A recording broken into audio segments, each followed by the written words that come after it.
हरे कृष्ण कृष्ण कृष्ण हरे हरे, हरे राम राम राम हरे हरे। जय गुरु, जय सीताराम। मैं नूतन राय रांची झारखंड से आज आप सबों के समक्ष अपने परम गुरुदेव ठाकुर श्री श्री सीताराम दास ओंकार नाथ देव की एक परम भक्त साधिका करुणामयी माँ की एक रचना लेकर आई हूँ। करुणामयी माँ के बारे में आप सबों को बताऊं। करुणामयी माँ रांची झारखंड के अशोकनगर में निवास करती थीं। वो ठाकुर की परम परम भक्त थीं। पूजनीय करुणामयी माँ के सौजन्य से ही हम सभी रांची के भक्तों को ठाकुर श्री श्री सीताराम दास ओंकार नाथ देव की कृपा प्राप्त हुई। तो आज मैं उनकी एक रचना आपको सुना रही हूँ, सुनिएगा। प्रारब्ध कर्म फल। सभी कोई यही सोचते हैं कि ईश्वर किसी को सुख दे रहे हैं और किसी को दुख, परंतु ईश्वर ऐसा नहीं करते हैं। वे किसी को भी सुख या दुख नहीं देते हैं। उनके पास सब कोई समान है। वे धरती पर का जल, वायु, प्रकाश, वृक्ष आदि फल फूल सबके लिए समान रूप से दिए हैं। किसी को कम या किसी को ज़्यादा नहीं दिए हैं। ईश्वर का बनाया हुआ इस पृथ्वी पर उन्होंने एक नियम बना दिया है। इस नियम को चक्र बंधन कहते हैं। उसी के अनुसार सब हो रहा है। ईश्वर एक ही काम को रोज रोज नहीं कराते हैं। वे रोज चंद्र सूर्य को उदित नहीं कराते हैं। पवन को रोज रोज नहीं बहाते हैं। सब उन्हीं का बहाया हुआ चक्र बंधन के अनुसार अपने आप अपना गति पथ पर चल रहा है। उसी प्रकार मनुष्य जैसा काम करता है वैसा ही फल प्राप्त करता है। वे फल भी वे खुद नहीं देते हैं। चक्र बंधन के नियमानुसार फल अपने आप आता रहता है।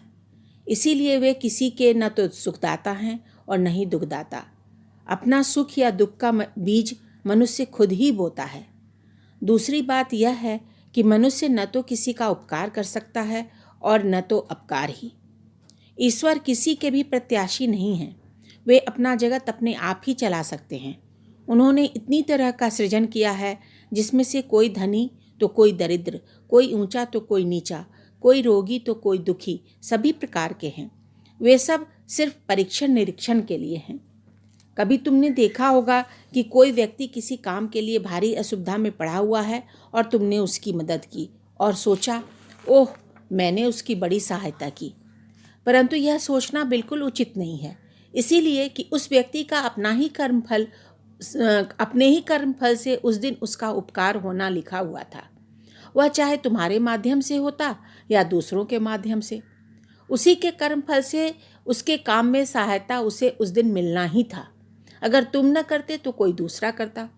अतः तुमने कोई उपकार नहीं की, लेकिन तुमने स्वयं उसका उपकार करने का माध्यम बनने के कारण अपना ही उपकार किया।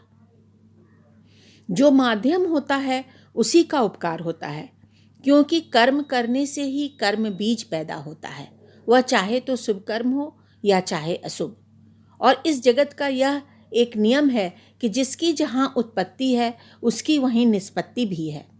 यानी ब्रह्मा से सबकी उत्पत्ति है तथा ब्रह्मा में ही सबकी समाप्ति भी है।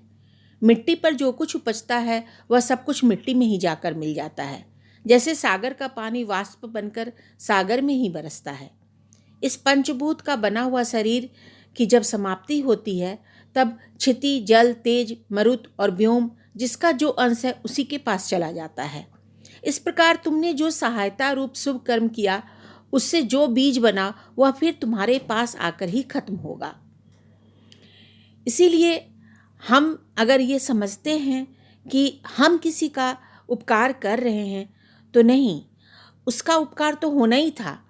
वो माध्यम ईश्वर ने मुझे बनाया और ये माध्यम बनने के कारण अपना उपकार या अपना अपकार मनुष्य अपने आप ही करता है, दूसरा नहीं करता, बल्कि सिर्फ माध्यम बनता है। और ऐसा होता है कि नाम लेने वाले का कर्म फल खंडन होता है, परंतु बिल्कुल खंडन नहीं होता।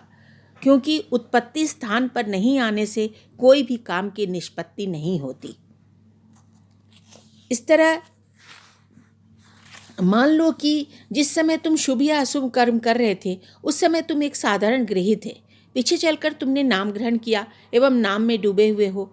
अगर उस समय तुम्हारे द्वारा किए गए अशुभ कर्मफल काफ़ी जोर से तुम्हें आक्रमण करने के लिए आ रहा है और देख रहा है कि तुम्हारे अंदर नाम हो रहा है, नाम के प्रभाव से अशुभ कर्मफल संकुचित हो जाता है, यानी छोटा हो जाता है। यानी जिस शक्ति के साथ वह आक्रमण करने आ रहा है वह शक्ति खो बैठता है। फिर चूंकि जहाँ उत्पत्ति है वहीं निष्पत्ति भी है, इसीलिए जहाँ पर पैर कट जाने की बात है वहाँ पर सिर्फ एक उंगली पर चोट लगी। इसी तरह से नाम करने से अशुभ कर्म फल छोटा हो जाता है। तुम नाम कर रहे हो और उसमें डूब गए हो। मान लो उस समय तुम्हारे द्वारा किए गए शुभ कर्मों का फल 100 गुना होकर तुम्हारे पास चला आया और आकर देखा कि वहाँ नाम हो रहा है, तब वह 1000 गुना होकर तुम्हें तुम्हारे कर्म का फल प्रदान करेगा। सागर को देखकर नदी जैसे उथल उठता है, नाम देख कर भी शुभ कर्म फल बढ़ जाता है। इसी प्रसंग में द्रौपदी का चीरहरण का कहानी में सुनाती हूँ। जब द्रौपदी का दुशासन ने वस्त्र खींचा तो द्रौपदी कातर स्वर में पुकार रही थी, हे गोविंद, करुणा के सागर, मुझे रक्षा करो। तो उसी समय श्री कृष्ण ने अंतरिक्ष में उपस्थित होकर पूछा, द्रौपदी, तुम याद करो और देखो, तुमने कभी किसी को वस्त्र प्रदान की थी, लज्जा की निवृत्ति की थी? अगर तुमने बीज नहीं बोया तो मैं फल कैसे दूंगा?